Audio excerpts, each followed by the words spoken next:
साथियों, स्वागत है आपका the history volt with Sandeep में।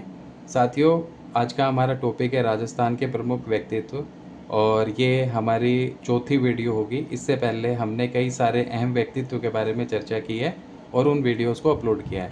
तो साथियों, आज हम पढ़ने वाले हैं कन्हैया लाल सेठिया के बारे में। ठीक है, तो हम जानेंगे कि इनका जन्म कहाँ हुआ, कौन कौन सी इनकी महत्वपूर्ण रचनाएं थी और उन रचनाओं के लिए कौन कौन से इनको पुरस्कार किस वर्ष में मिले थे। तो शुरुआत करते हैं कन्हैया लाल सेठिया के जन्म की जानकारी से। तो साथियों, कन्हैया लाल सेठिया के जन्म की अगर बात करें तो इनका जन्म 11 सितंबर 1919 को चूरू के सुजानगढ़ में हुआ था। ठीक है, 11 सितंबर 1919 सुजानगढ़ चूरू में कन्हैया लाल सेठिया जी का जन्म हुआ था और 1934 में 1934 में ये पहली बार गांधी जी के संपर्क में आए थे।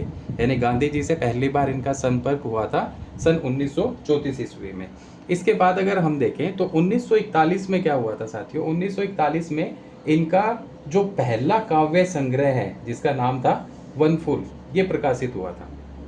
तो 1941 में यानी 1941 में वनफूल, जो कि कन्हैया लाल सेठिया जी का पहला काव्य संग्रह था, ये प्रकाशित हुआ था। और 1942 की अगर बात करें तो 1942 में हम सभी जानते हैं कि भारत छोड़ो आंदोलन पूरे देश में चल रहा था। तो भारत छोड़ो आंदोलन जब पूरे देश में चल रहा था तो हिंदुस्तान के तमाम क्रांतिकारी नेताओं को अंग्रेजी सरकार के द्वारा जेलों में बंद किया जा रहा था और उनके ऊपर कोई ना कोई आरोप लगाया जा रहा था। और सबसे बड़ा आरोप उस समय लगाया जा रहा था देशद्रोह का। ठीक है, तो इसी के चलते और इसी लहर में 1942 में क्या होता है, कन्हैया लाल सेठिया जी के ऊपर भी देशद्रोह का आरोप लगता है। क्यों लगता है? तो कहा जाता है कि इनकी जो रचना है अग्निवीणा, ये लोगों को भड़काने का काम कर रही है। क्योंकि सही मायने में जो अग्निवीणा है, इसके अंदर कन्हैया लाल सेठिया ने देश प्रेम और राष्ट्रीयता की भावना से जुड़े हुए जो काव्य हैं उनका संग्रह किया था। तो 1942 में अग्निवीणा के कारण कन्हैया लाल सेठिया जी के ऊपर देशद्रोह का आरोप लगाया गया था। 1945 में एक और अहम काम हुआ था और वो अहम काम क्या था कि जो बीकानेर प्रजा परिषद थी उसके प्रमुख कार्यकर्ता की हैसियत से इन्होंने एक कविता लिखी थी और उस कविता का नाम था, उस कविता का शीर्षक था कुण जमीन रो धनी। ठीक है, अब ये कविता इतनी जरूरी क्यों है, क्यों हम इस कविता के बारे में इतना जान रहे हैं? तो इस कविता के माध्यम से कन्हैया लाल सेठिया ने क्या किया, किसानों को जागृत करने का काम किया था। ठीक है, तो ये घटना है साथियों 1945 की। तो 1945 क्यों महत्वपूर्ण है कि भाई बीकानेर प्रजा परिषद की हैसियत से, यानी बीकानेर प्रजा परिषद के एक अहम कार्यकर्ता की हैसियत से कन्हैया लाल सेठिया जी ने एक कविता लिखी। कविता का शीर्षक था कुण जमीन रो धनी और इस कविता के माध्यम से उन्होंने किसानों को जागृत करने का काम किया था। तो ये अपने आप में एक अहम स्टेप था जो कन्हैया लाल सेठिया जी के द्वारा 1945 में उठाया गया था। तो एक बार हम फिर से देखते हैं, इनका जन्म हुआ था 11 सितंबर 1919 को। कहाँ पे? चूरू जिले के सुजानगढ़ क्षेत्र में। ठीक है, 1934 में पहली बार ये गांधी जी के संपर्क में आते हैं और 1941 में इनका पहला काव्य संग्रह प्रकाशित होता है। उस पहले काव्य संग्रह का नाम क्या था साथियों? तो उस काव्य संग्रह का नाम था वनफूल। इसके अलावा 1942 में कन्हैया लाल सेठिया के ऊपर देशद्रोह का आरोप लगता है। आरोप किस संग्रह की वजह से लगा? तो अग्निवीणा के कारण 1942 में कन्हैया लाल सेठिया पर देशद्रोह का आरोप लगता है। इसी के साथ इनकी एक अहम रचना है कुण जमीन रो धनी। इस कविता के माध्यम से इन्होंने क्या किया, इन्होंने किसान जो समुदाय था, कृषक जो समुदाय था, उस समुदाय को जागृत करने का काम किया था। ठीक है, और ये कार्य किया था इन्होंने 1945 में। तो साथियों, ये कुछ अहम जानकारियां थी जिनको हमने अभी देखा। और 1942 के बारे में मैंने बताया कि भाई ये इसलिए भी महत्वपूर्ण था क्योंकि इस समय अंग्रेजी सरकार के खिलाफ अंतिम और सबसे अहम जो आंदोलन था वो अपने चरम उत्कर्ष पे था और उस आंदोलन का नाम था भारत छोड़ो आंदोलन।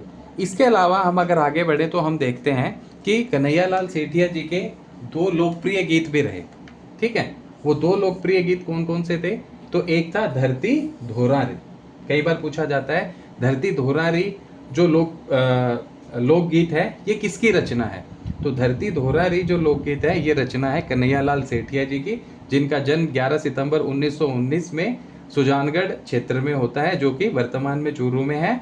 और ये वही कन्हैयालाल सेठिया जी हैं जिन्होंने कुण जमीन रो धनी कविता की रचना की, जिसके माध्यम से किसानों को जागृत किया। तो एक लोकप्रिय गीत तो हो गया साथियों धरती धोरारी, दूसरा लोकप्रिय गीत हो गया पाथल और पीतल। ठीक है, तो ये दोनों अपने आप में मोस्ट इंपोर्टेंट हैं, इनको हमें याद रखने की जरूरत है क्योंकि इनसे कई बार अलग अलग एग्जाम्स में क्वेश्चन पूछे गए हैं। इसके अलावा कुण जमीन रो धनी, इससे भी संबंधित कई प्रकार के क्वेश्चन जो है वो हमें एग्जाम्स में देखने को मिले हैं। अब हम बात करते हैं कि इतने बड़े रचनाकार, ठीक है, इतने बड़े साहित्यकार जिन्होंने बड़े पैमाने पे रचनाएं की, बड़े पैमाने पे लोगों को जागृत करने का काम किया, राष्ट्र हित में जो भारत को आज़ाद करवाने की मुहिम में जो आंदोलन चल रहे थे उनमें अपनी भागीदारी निभाई, तो ऐसे महान साहित्यकार और रचनाकार को आज़ादी के बाद में कई प्रकार के पुरस्कारों से नवाजा गया था। तो उसी सिलसिले में हम इनको जो पुरस्कार भारत सरकार द्वारा दिए गए उनकी चर्चा करने वाले हैं। तो 1976 में सबसे पहले 1976 में इनको सबसे पहले लील टांस के लिए, ठीक है, लील टांस कन्हैयालाल सेठिया जी की एक महत्वपूर्ण रचना है, तो इस रचना के लिए केंद्रीय साहित्य अकादमी पुरस्कार नई दिल्ली, तो लील टांस के लिए इनको कौन सा पुरस्कार दिया गया, तो लील टांस के लिए कन्हैयालाल सेठिया जी को केंद्रीय साहित्य अकादमी पुरस्कार दिया गया था और ये पुरस्कार मिलता है साथियों 1976 में इनको। इसके बाद अगर हम आगे बढ़ें तो 1988 ईस्वी में निर्ग्रंथ रचना के लिए 1988 ईस्वी में निर्ग्रंथ रचना के लिए कन्हैयालाल सेठिया जी को मूर्ति देवी पुरस्कार से नवाजा जाता है। तो ये दो पुरस्कार हमें याद रहेंगे, 1976 में लील टांस के लिए, 1988 में निर्ग्रंथ के लिए। लील टांस के लिए मिलता है साथियों केंद्रीय साहित्य अकादमी पुरस्कार और निर्ग्रंथ के लिए मिलता है मूर्ति देवी पुरस्कार।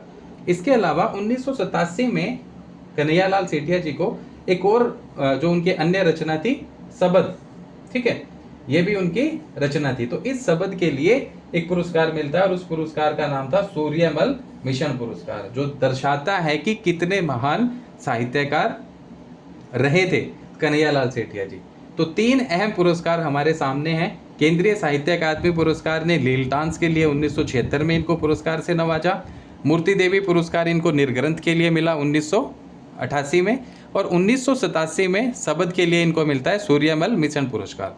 तो ये तीनों पुरस्कार हमें याद रखने की जरूरत है। यहाँ से भी सवाल बन जाता है कि भी केंद्रीय साहित्य अकादमी पुरस्कार नई दिल्ली ने किस रचना के लिए कन्हैयालाल सेठिया जी को जो है पुरस्कार दिया था, तो हमें रचना याद रखनी पड़ेगी कि भाई वो रचना थी लील टांस। कई बार ये भी पूछा जाता है कि भाई लील टांस के लिए केंद्रीय साहित्य अकादमी पुरस्कार ने किस साहित्यकार को पुरस्कृत किया था, तो उनका नाम याद रखना पड़ेगा कन्हैयालाल सेठिया जी। तो तीनों अहम पुरस्कार हमारे सामने हैं, 76 में लील टांस, 88 में निर्ग्रंथ, 87 में सबद, ठीक है। इसके अलावा एक और पुरस्कार भी इनको मिलता है जिसे कहा गया टांटिया पुरस्कार, और ये पुरस्कार मिलता है साथियों सत्यवादी के लिए। तो ये चारों अहम रचनाएं हमारे जहन में रहेंगी।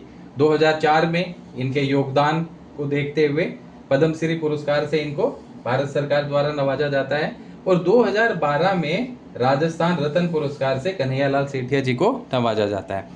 तो साथियों ये सारी चीज़ें दर्शाती हैं कि ये राजस्थान के कितने अहम व्यक्तित्व के तौर पे रहे हैं। एक बार इस जानकारी को हम फिर से रिवाइज कर लेते हैं। अगर हम बात करें कन्हैयालाल सेठिया जी के लोकप्रिय गीतों की, तो साथियों दो लोकप्रिय गीत हमारे सामने आते हैं, एक धरती धोरारी और दूसरा पाथल और पीथल। अगर पुरस्कारों की बात करें तो लील टांस के लिए 1976 में पुरस्कार मिला, कौन सा, केंद्रीय साहित्य अकादमी पुरस्कार नई दिल्ली, ये दिया जाता है इनको। 1988 में निर्ग्रंथ के लिए मूर्ति देवी पुरस्कार मिलता है, 1987 में सबद के लिए सूर्यमल मिशन पुरस्कार मिलता है, और सत्यवादी के लिए टांटिया पुरस्कार मिलता है, ठीक है। और इसी के साथ 2004 में इन्हें पद्मश्री पुरस्कार से नवाजा जाता है, और 2012 में राजस्थान रत्न पुरस्कार से इनको नवाजा जाता है। तो साथियों ये सारी की सारी जानकारी है कन्हैयालाल सेठिया जी के बारे में।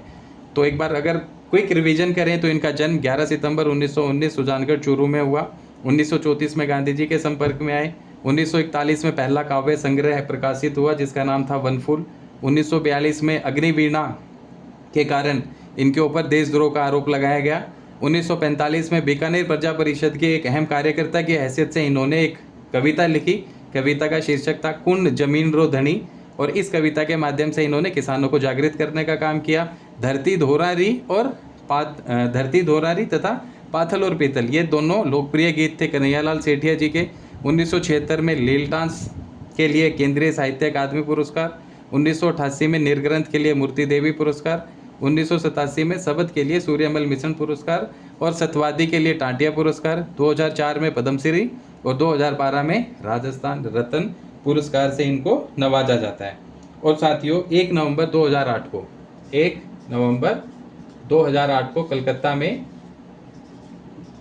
कलकत्ता में कन्हैयालाल सेठिया जी का निधन हो जाता है। ठीक है, तो ये सारी की सारी जानकारी राजस्थान के इन महान व्यक्तित्व से संबंधित थी। आशा करता हूँ आपको ये जानकारी समझ आई होगी, पसंद आई होगी।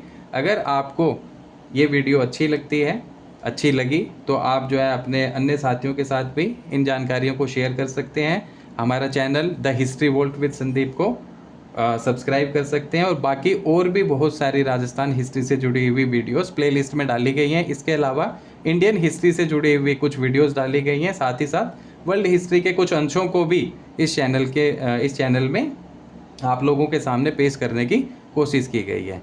तो आज के लिए इतना ही। जल्दी ही हम नेक्स्ट वीडियो में मिलते हैं किसी अन्य महत्वपूर्ण व्यक्तित्व के साथ। आज के लिए इतना ही, धन्यवाद।